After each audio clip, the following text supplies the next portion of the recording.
Welcome back to Let's Thrive Postpartum. I'm Kelly. And I'm Ashley. We are so excited that you are back with us today. We are sharing a really impactful mom story that you're going to want to listen to. So today you're going to hear from Holly Fisher. She is the owner of Fisher Creative Marketing and a Story Brand certified guide. She's helped dozens of organizations clarify their marketing message and develop an effective sales funnel that generates leads and boosts their bottom line. A longtime professional writer and a former full-time journalist, Holly really believes in the power of story to inform and engage. Holly lives in Asheville, North Carolina with her husband and teenage daughter. She enjoys hiking, doing CrossFit, reading, and driving her Dodge Challenger on the Blue Ridge Parkway. That sounds so fun. It does. It's helpful. Um, she has also been the board president with Postpartum Support Charleston, which is a nonprofit in Charleston dedicated to helping moms with postpartum depression. And Holly brings such a true and relatable story to so many of us. So if you're a mom struggling, definitely continue listening. She is going to talk about what she felt like with postpartum depression, how she kind of struggled to ask for help. And so went on struggling a little longer than she wished she would have. And as Ashley mentioned in her bio, she has a teenage daughter. So she's going to really talk to us about what the long-term impacts are for a mom with postpartum depression. Does she still feel it now? And does it kind of change how she looks back and thinks about raising her child? So, Holly, thank you so much for talking with us and sharing your story. Welcome to Let's Thrive Postpartum.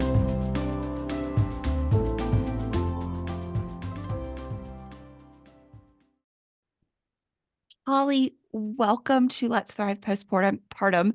Thank you for being with us today and telling us your motherhood experience. We're really excited to talk with you. Yeah, thanks for having me. Happy to be here.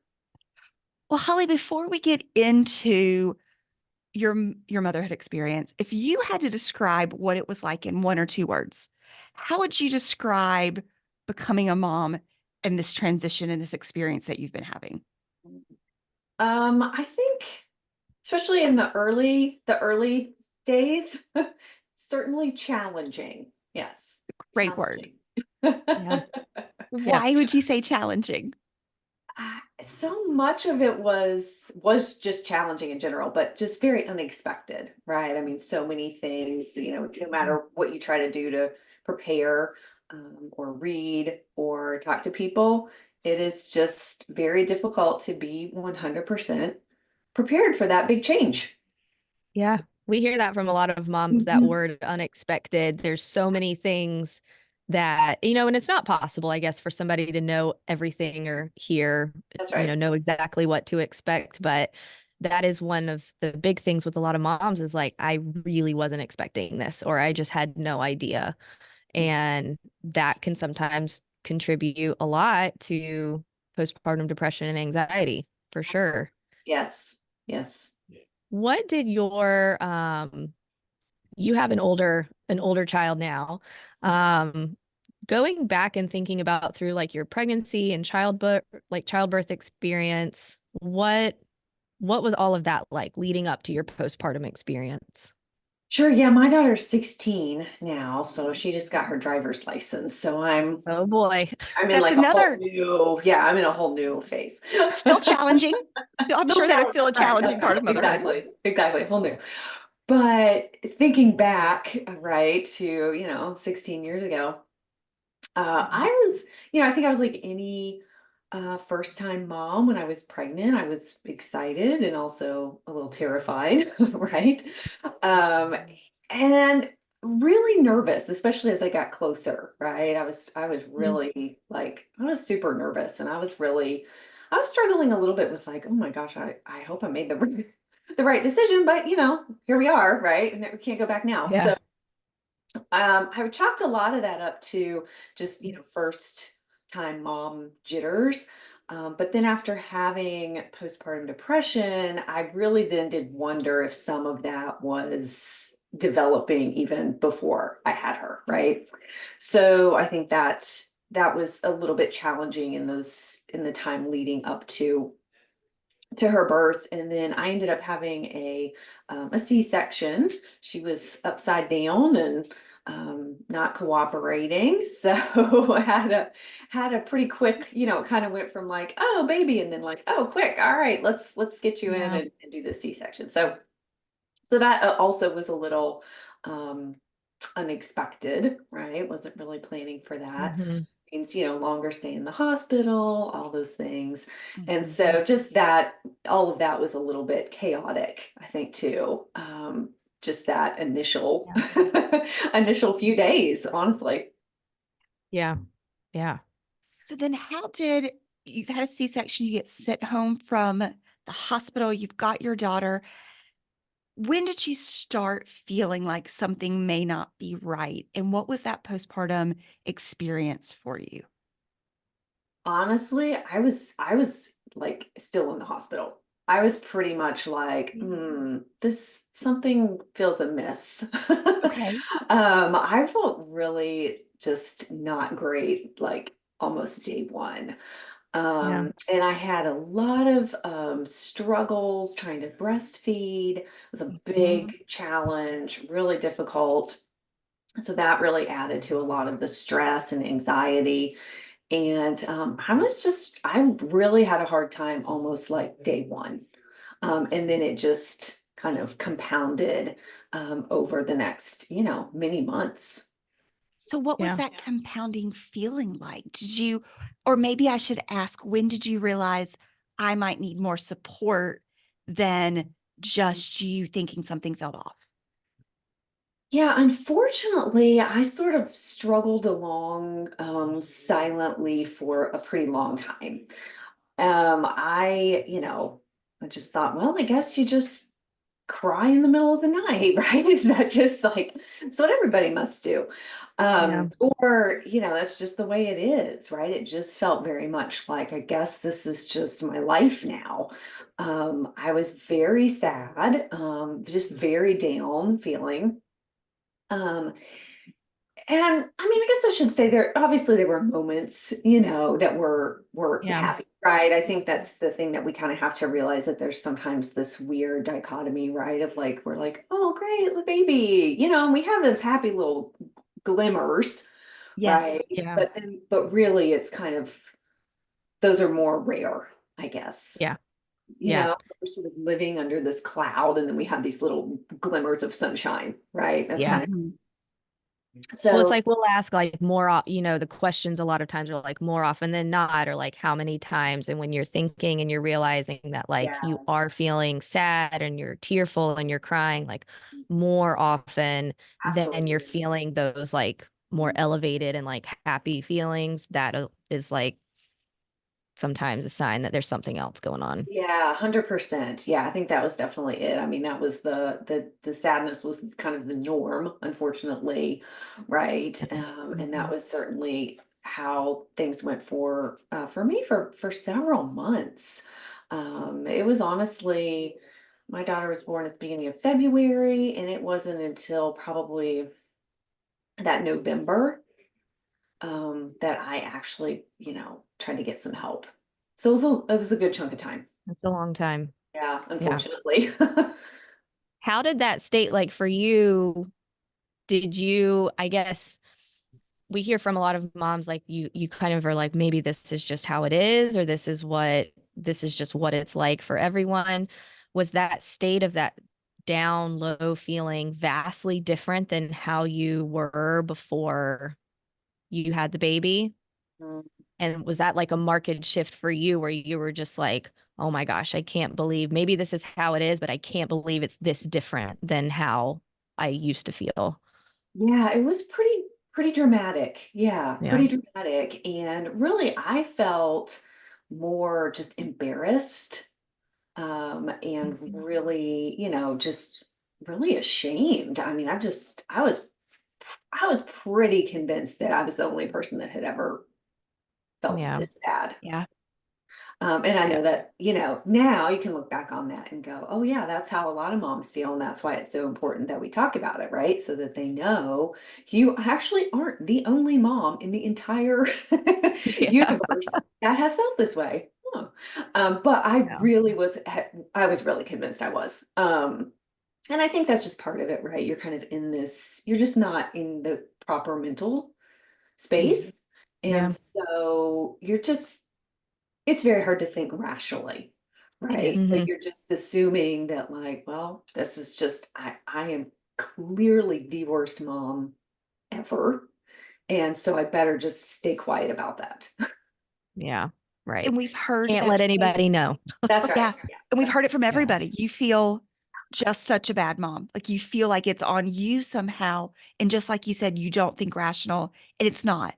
But it is a very Yeah. isolating, lonely feeling, especially like you said it in the middle of the night when you're crying by yourself. oh yeah, absolutely. Yeah. Yeah. Yeah. So come November, you've been struggling at this point for about 10, 11 months, Mhm. 9 months. How did you decide to ask for help? What was that process like? Well, it was I went back to work. At that time I worked as a newspaper reporter. That was my early career. I work in marketing now, but I was a newspaper reporter then. And I had gone back to work, and that October, I was laid off from my job. So this was in 2008. So Mm. that was Mhm. when we were going through a big recession and all of the economic downturn, and lots of newspapers were laying off people all over the place, right? So I had gotten laid off from my job, which was just kind of like that was my last little like attachment to my life before. Hmm. Mhm. So that was kind of like the last straw. That was really the thing that sort of just really kind of pushed me over the edge. And even at that point, um, my husband, bless his heart, I don't think he knew what to do, for all of these months. But even at that point, he was like, "You've got to get some help here, like this is just not this is not Yeah. good, right?" And Yeah. so at that point I was like, yeah, I think something's got to change here. I just could not keep going on in that way. So I just ended up making an appointment with my OB. I didn't really know where else to go or Mhm. what else to do, so that seemed like a place to start, to just get some initial help and kind of figure out what the next steps would be. Oh, okay. Yeah. What do you remember at all? We've talked with a couple of women about this, like when you finally said something to your OB and asked, was what was your reaction, or how did you feel after you said, like, hey, this is what's going on. I think I need some help. Was it like a feeling of relief? Was it harder than you expected it to be, or was it actually easier than you expected it to Yeah, be? gosh, that's a great question. It's kind of hard to remember, but I feel like probably there was some sense of relief, because I had been carrying this around for such a long time that it was finally just like, oh my gosh, just at this point, like whatever, just somebody help me. Yeah. I cannot continue like to live like this. So I think probably some level of, relief there to just go, yes, someone help me figure this out. Good. Yeah. So was your OB able to give you something or point you in a direction for more resources to start really helping yourself get better?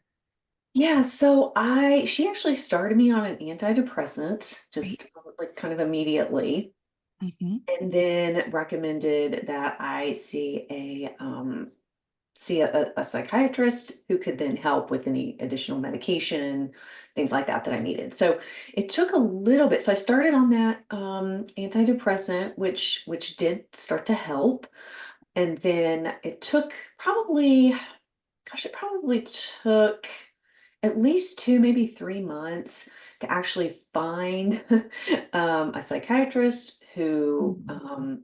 would take our insurance and who was taking new patients and all of that. So unfortunately, that did take a little bit of time. But in the meantime, I was taking that medication, and I definitely, over a couple months period did start to feel a little bit better. And so by the time we had, my daughter's first birthday in February, I was feeling not 100%, but definitely starting to feel like a little more human and a little better. Yeah. Yeah. I know. Go ahead, Okay, Kelly. good. So then, Holly, if you're starting to feel better, the medication is kicked in. What does your child's toddler years look like for you? How are you feeling? What is kind of that impact when you look back of she's growing, you're starting to feel better? Are you just over postpartum depression? Or is Not right? Or quite. Yeah. how does that, what's next? Yeah, I continued to struggle for a good chunk of time. It was another, couple of years really that this kind of went on, and that I sort of had, just definitely some challenges. Mhm. Continued to, take medication, kind of adjusted that over a period of time, trying some different medications. I think probably what would have been helpful for me that I didn't do was some sort of just like therapy. Yeah. And just, yeah, because, if you go to a psychiatrist, they're great. They can help you with the medication, but there's less conversation, right? Yes. And that's just not necessarily their role. Yeah. And so kind of looking back on that, having some sort of therapist or counselor or someone like that that I could have talked to more, I think would have been really beneficial. But sometimes we don't know, right? So we just kind of go on. And my husband also he had to work overseas for a while, he was not in the military at that time, but was doing military contract work. And so, or government contract work. And so ended up working overseas, for a pretty good chunk of time, when our daughter was like into about 18 months into 2 years old. So that also added a whole other extra Yeah. level of challenge, right? To Yep. all of that, just kind of doing sort of a single parent role for, several months, almost a year, actually. Yeah. It's like another layer of stress. Yes, yeah. So I think that just sort of, so all those things, Yep. kind of piled in on top of each other, just I think made the recovery period a little longer, um, Yeah. than maybe it might have been for someone else. You have any thoughts? And again, it's hard to think back but is there anything that would have been helpful for you to hear that you think may have encouraged you to reach out or say something to someone a little bit earlier, right? Like a couple of months earlier. Yeah. One of the things that I always think about is actually when I went back for my, like, I guess 6 or 8 week, Hmm. appointment, right, to the OB. And I can remember, um, the nurse, they're kind of asking you just kind of the normal questions, right? But I can remember her standing. She isn't facing me. She's kind of got her back to me. She's like filling in some stuff on her charts or whatever. And I remember her asking, you don't feel depressed, do you? And what was I gonna say? Yeah. Right. Actually, I do. I've heard that, and I've Yeah, read that what in a was I bunch gonna of say? books about the importance of how you phrase those questions to moms when they're not leading or biased in one way, where the only, when you ask a question that way, it induces guilt, right? Like, you don't Yeah. feel this way, do you? So of course, if you say, well, yeah, Yeah. I do, Mhm. then you can tell that's not what they were looking for. I'm doing That's air right. quotes right That's now. right. Yeah. Yeah. So I always think about that as like, gosh, what if, Mhm. somebody had just asked a different question? Yeah. Yeah. Well, Holly, one of the things that I don't know that I've seen a ton of research on that I'd love your opinion on is longer term impacts to a mother who's had postpartum depression. You mentioned your daughter is 16. We've talked a lot on this podcast to moms whose children might be 5 to 12. Mhm. Going back to 16, have you noticed any long-term impacts to you and or your family from what you went through at the very beginning? Yeah.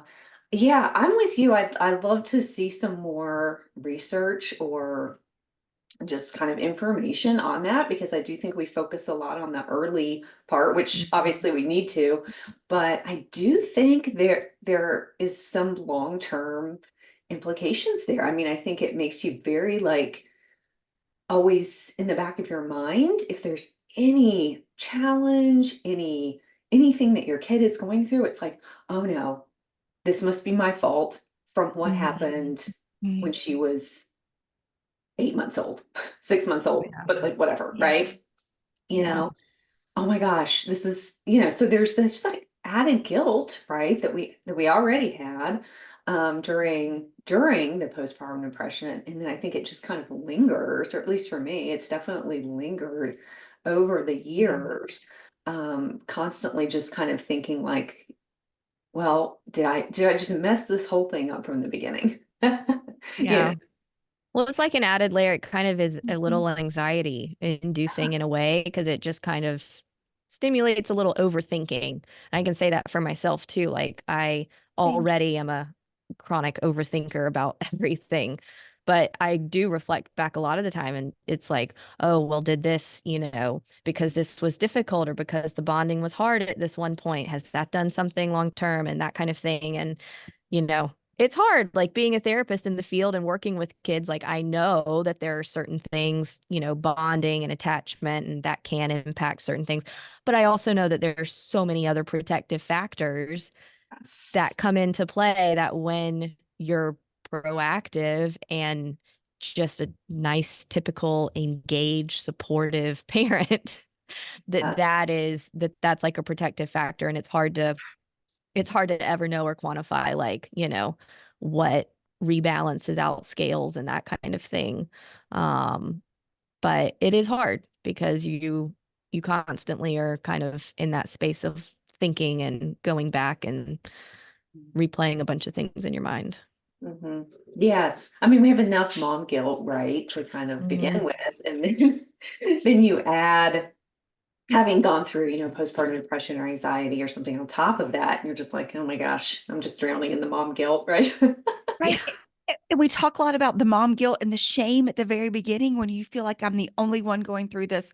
You don't want to talk about it because of the shame and just how that kind of lingers throughout is something that I think as we're trying to talk more about postpartum mental health and remove that stigma, I think you have a very important message, Holly, where it doesn't just that guilt and that shame and that feeling doesn't just stop at the beginning. It can still be there. And the more we talk about it, the more it's going to make other moms feel this isn't shameful. I'm not the only person who's Mhm. feeling Yeah. something. So thank you for sharing that piece with us. Well, and I Yeah. think we've just seen in the last maybe 8 to 10 years more conversations around postpartum depression. Hmm. And so you think about the moms whose kids are older, right, or who maybe are grown at this point, who went through that. We never heard from them, Yeah, right? They Yeah. didn't, they haven't. didn't talk about it. So we don't know. Where did they feel that guilt for years beyond? Yeah. We didn't make it a topic that they felt like they could talk about. And Yeah. so we don't know. So it will be interesting now that we're having more conversations around that, and moms are more apt to speak out and share their story. Will we hear, what are the long-term implications of that, Yeah. if any? Yeah. And Holly, I feel like you mentioned, right, your daughter's 16, and we weren't really talking about this until the last 6, 8 years. So you were still in that period where it was very quiet. It Mhm. wasn't very addressed. So you've mentioned that you were on a board of a local nonprofit, Postpartum Support Charleston, to helping get that message out to help more moms. So I wanted to ask, has sharing, why has this been important to you? Kind of telling your story over the last 16 years. Yeah, well, it's not always easy, right? It's not always easy to talk about these, kinds of Mhm. hard things. Even years later, it's still difficult. But I think it's so important because I didn't speak up for so long. And I think, like, again, what if someone had said something early on? What if someone had asked a question? What if I had heard someone share their story, 2 months in to being a mom instead of, year or months, several months into it. So I just think that's why it's so important, I think, to share that. And for me, it was also just kind of going, okay, well, this was a really hard experience. What positive could I bring from this? And so being able to help other moms and talk to other moms and just, kind of share my story allowed me to feel like, well, I can bring something good out of a really hard season. We hear that so often. I think that's also why Ashley and I love doing what we're doing. It's how do you take your struggles of feeling so terrible and help some mom feel less terrible, right? How do you move the ball up for them so it's not quite so bad? Because we've all been there. Holly, I feel like you've done such a great job of making it through, sharing your story, helping other mothers. And I really just want to say we appreciate everything from you coming on to talking about short-term but long-term impacts, but also just consistently being a voice so that there aren't moms crying by themselves as much in the middle of the night, feeling so alone. They feel a little bit more seen with your story. Yeah. Thank you. Yeah, thank you for saying that. It's definitely been something that I've tried to be pretty vocal about over the last, decade or so, just to really make sure that, moms don't feel alone and that they feel encouraged to speak up sooner. Like, don't wait 9, Yeah. 10, 12 months, right? You don't need to. Yep. And even moms just hearing and knowing like it's 1 in 5 to 7 women, like moms that experience this. I mean, there's a lot of moms in the world, That's a right. lot. And Yes. so even just that one fact, I remember when I heard it for the first time, I was like, what? I was like, oh, I'm definitely not the only person, like not even close. And so I think just yeah, the more we talk and share stories, I love the power of sharing stories. I think it's incredibly impactful and just helping other people relate to each other. And sometimes you just need one story of somebody who went through the same experience to know like, oh, okay, I think I can take a step to do something now. Yeah, absolutely. And definitely, removing a lot of that shame and it allows moms to really Yeah. feel more open to asking for help and that's why some of those, peer support groups like Postpartum Support Charleston are so impactful because it does give moms a chance to talk to other moms. Completely. So if you're a mom listening and you're struggling and Holly's story resonates, if you feel like you might need help, think your word of advice, Holly. I'm going to speak for you. So change us if I'm wrong. But if you feel like you're struggling, talk to someone rather Yes. than struggling in silence. Take that step, whether it's your OB, if it's a partner or a support person, go to your doctor, a support group, but say Yeah. something sooner if you feel like you're struggling at the moment. Holly, 100%. anything else you'd want to share to a mom who might be listening and in that struggle phase at the moment? Yeah, I think that's what you said is it, right? It's just not being afraid to ask for help, and not being afraid to reach out. Because I do think the longer you let it go, the harder it is, Mhm. right? That's just how it's going to be, Yeah. right? Just the Yeah. longer that you deal with something like this, the longer you go on, it's just going to make things more difficult. And so, if your baby's a couple months old and you're like, I don't feel great, by all means, ask someone, talk to someone, get some Yeah. help. Again, it's a lot of other moms are going through this. As you said, with the statistics, just look around a room, right? Look around a room of moms, and there's somebody else in that room that has Yeah. gone through that. Yeah, there's more than 5 moms in there. There was probably somebody else in Yeah. there. Exactly.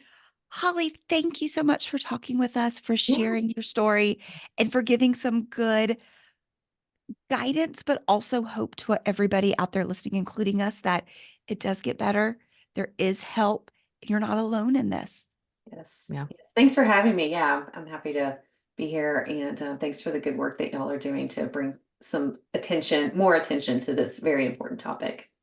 Yeah. Thank you. Well, thank you. Kelly, I think it's super impactful to hear a story from a mom that has an older child. Um, Mhm. it's a reminder that even though postpartum and depression and anxiety people are really talking about it now, which is good. But that this is something that's been around, that women have been struggling and working through forever. Yes. And a lot of these women experienced it back in times when mental health in general was not something that you talked about. There was a lot of shame around seeking support and that kind of thing. And so I would be really interested in hearing from more women who experienced postpartum depression looking back, 15, 20, 30 years ago. Your story is still just as important, if not Agree. more so, because it was in a time when you weren't able to tell it. So if there's any moms out there listening, if you know any women in your life who have had this experience and have older grown children, we would love to hear from you. You can always reach out to us at podcast@wethrivepostpartum.com, and we'd love to have you on. We would. And thank you. And we'll see you again next week.